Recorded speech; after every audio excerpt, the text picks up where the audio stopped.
नमस्कार दोस्तों। तो दोस्तों, वृंदावन की ये एक सच्ची घटना है। वृंदावन में एक संत रहा करते थे। लोग उनको जज साहब कहकर पुकारते थे। तब लोगों ने पूछा कि ये तो एक संत है, फिर लोग उनको जज साहब कहकर क्यों पुकारते हैं। तब एक ने बताया कि असल में वो संत एक जज थे। जिले के कोर्ट में फैसला किया करते थे। जिले के एक गांव में एक केवट रहा करता था, जो महादेव का भक्त था और वो बहुत ही भोला था।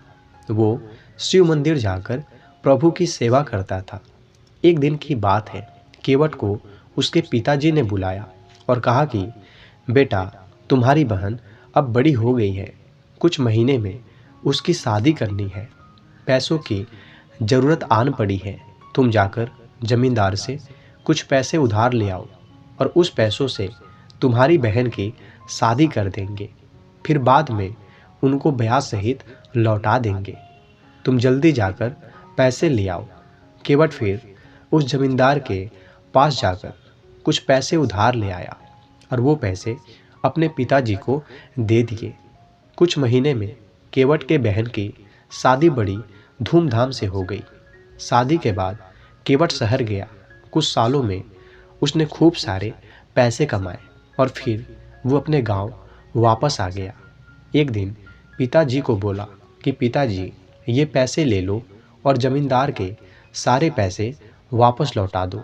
पिताजी ने बोला कि बेटा, तुम पैसे लौटा कर आओ, तुमने ही लिए थे, तुम ही लौटा दो। फिर वो केवट उसी जमींदार के पास गया और बोला कि जमींदार साहब, मेरा आज तक का कितना पैसा हो गया है, कितना लौटाना है मुझे। जमींदार ने फिर सारा हिसाब देखा और बोला कि आपके इतने पैसे शेष रह गए हैं, वो भी ब्याज सहित। केवट ने वो सारे पैसे उसी समय लौटा दिए। फिर जमींदार ने उसे पर्ची दे दी, जिसमें लिखा था कि केवट ने मेरा सारा हिसाब चुकता किया है, अब इसका कोई भी धन बाकी नहीं है। जमींदार बोला, केवट, ये पर्ची देख लो। तब केवट बोला, नहीं साहब जी, आप पर भरोसा है, आपके पैसे भी लिए थे और पैसे चुका भी दिए, ये तो भरोसे की बात हुई। जमींदार फिर से बोला, एक बार देख तो लो कि इस पर्ची में लिखा क्या है। केवट ने कहा, नहीं साहब जी, वो तो शंकर भगवान ही जाने। जमींदार ने सोचा कि ये केवट काफ़ी भोला है, क्यों ना इससे ज़्यादा पैसे कमा लूँ। फिर जमींदार ने दूसरी एक पर्ची निकाली और उसमें लिख दिया कि केवट ने मेरे पैसे अब तक नहीं लौटाए हैं, और पहली वाली पर्ची एक पुस्तक में रख दी। अब दूसरे दिन जमींदार ने केवट के घर पर एक पर्ची भेज दी, जिसमें लिखा था कि अगर मेरे सारे पैसे नहीं लौटाए तो मैं कोर्ट में केस कर दूंगा। ये देखकर केवट और उसके पिताजी घबरा गए। वो समझ गए जमींदार उनको फंसाने की कोशिश कर रहा है। वो लोग अपनी जिद पर अड़े रहे और उन्होंने सारा पैसा लौटा दिया है, वो ये मानते रहे।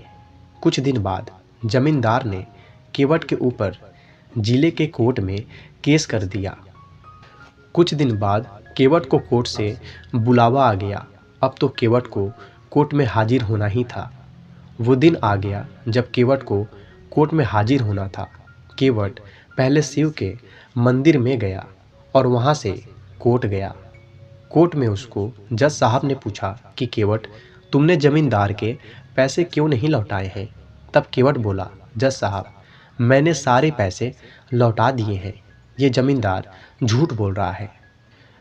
तब जज साहब बोले, पैसे लौटाते समय तुम्हारे अलावा कोई और वहाँ पर मौजूद था या नहीं। तब केवट बोला कि हाँ, शंकर भगवान जाने, वही उस समय मौजूद थे। जज साहब बोले कि वो शंकर नाम का कोई व्यक्ति मौजूद था। केवट बोला, हाँ हाँ, मेरे शंकर भोले वहाँ मौजूद थे, उनको सब पता है। तब जज साहब बोले कि ये शंकर जी कहाँ रहते हैं, उनका पता बताओ। तब केवट बोला, वो मंदिर में रहते हैं। जज साहब ने सोचा कि कोई पुजारी होगा जिसका नाम शंकर है। जज साहब ने शंकर के नाम का वारंट निकाला और अपने सिपाहियों से बोला कि वारंट लेकर उस मंदिर में जाओ और शंकर जी को कहो कि वो कल हाजिर हो जाएंगे। सिपाही तुरंत वारंट लेकर निकल गया। कुछ देर बाद वो मंदिर पहुंच गया। पुजारी से बोला कि यहाँ शंकर नाम का व्यक्ति कौन है, उनके नाम पर वारंट आया है, जाकर उनको बुलाओ। तब पुजारी बोला, शंकर जी तो स्वयं महादेव हैं। तब सिपाही बोला कि वारंट उनके नाम पर है, उन्हें कोर्ट में हाजिर होना पड़ेगा।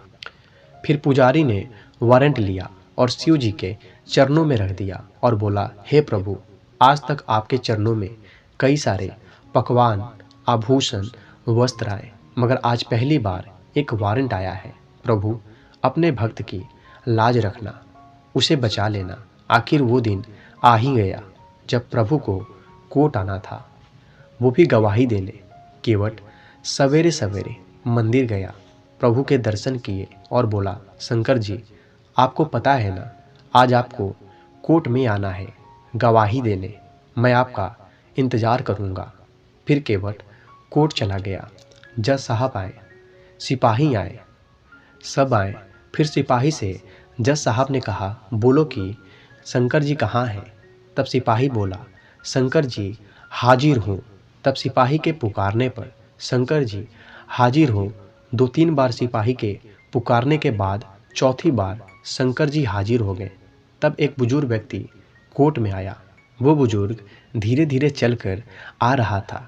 कपड़े फटे थे, सिर बंधा हुआ था, गले में रुद्राक्ष की माला थी और चेहरे पर विलक्षण तेज था। जज साहब ने उनकी तरफ देखा और उनको देखते ही रह गए। जज साहब ने पूछा, आपका नाम? तो वो व्यक्ति बोला, मैं शंकर हूँ। जज साहब बोले कि क्या उस दिन आप वहाँ मौजूद थे जिस दिन केवट ने जमींदार के सारे पैसे लौटाए थे? तब शंकर जी बोले, हाँ, मैं वहाँ मौजूद था और केवट ने सारे पैसे मेरे सामने ही जमींदार को लौटा दिए थे। साहब बोले कि इसका क्या सबूत है तुम्हारे पास? तब शंकर जी बोले, जमींदार जहाँ पर बैठता है वहाँ दाईं तरफ एक अलमारी में एक लाल रंग के पुस्तक में वो असली वाली पर्ची रखी हुई है। जज साहब ने तुरंत ही सिपाही को जमींदार के घर भेजा वो पर्ची ढूंढने के लिए। उसके बाद वो पर्ची जब लेकर आए तो उन्होंने पर्ची जज साहब को दे दी। जज साहब को सारा किस्सा समझ आ गया और वो फिर केवट की तरफ मुड़े और बोले, केवट, तुमने जमींदार के सारे पैसे लौटा दिए हैं, अब तुम घर जा सकते हो। जज साहब शंकर जी की ओर मुड़ के देखा और देखा तो शंकर जी वहाँ थे ही नहीं। उन्होंने केवट से पूछा, अरे ये शंकर जी कहाँ चले गए? तब केवट बोला, जज साहब, वो तो अपना काम करके चले गए। जज साहब ने पूछा, केवट जी, ये शंकर रहते कहाँ हैं? तब केवट बोला, कुछ नहीं करते, वो तो मंदिर में ही बैठे रहते हैं, इनके बहुत सारे मंदिर हैं। ये सुनकर जज साहब अचरज में पड़ गए और उन्होंने उस सिपाही से पूछा कि तुम मुझे शंकर जी के घर ले चलो। फिर वो दोनों चल पड़े। वो सिपाही जज साहब को उनके मंदिर में ले गया जहाँ उसने वो कोर्ट का वारंट रखा था। जज साहब ने देखा कि एक पुजारी उस मंदिर में मौजूद है।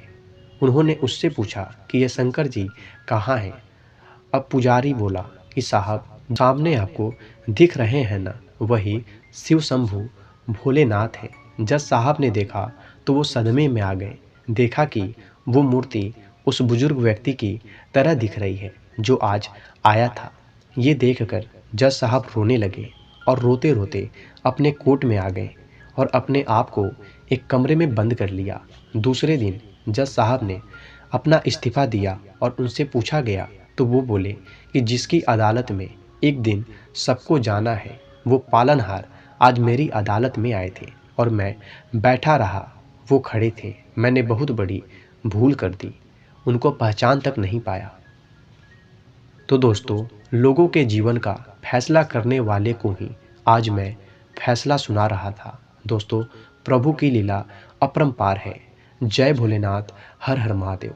तो दोस्तों, अगर आपको ये वीडियो अच्छी लगी हो तो कृपया इस वीडियो को लाइक, कमेंट, शेयर तथा चैनल को सब्सक्राइब करके बेल आइकन को प्रेस करना ना भूलें। मिलते हैं अगले वीडियो में। धन्यवाद।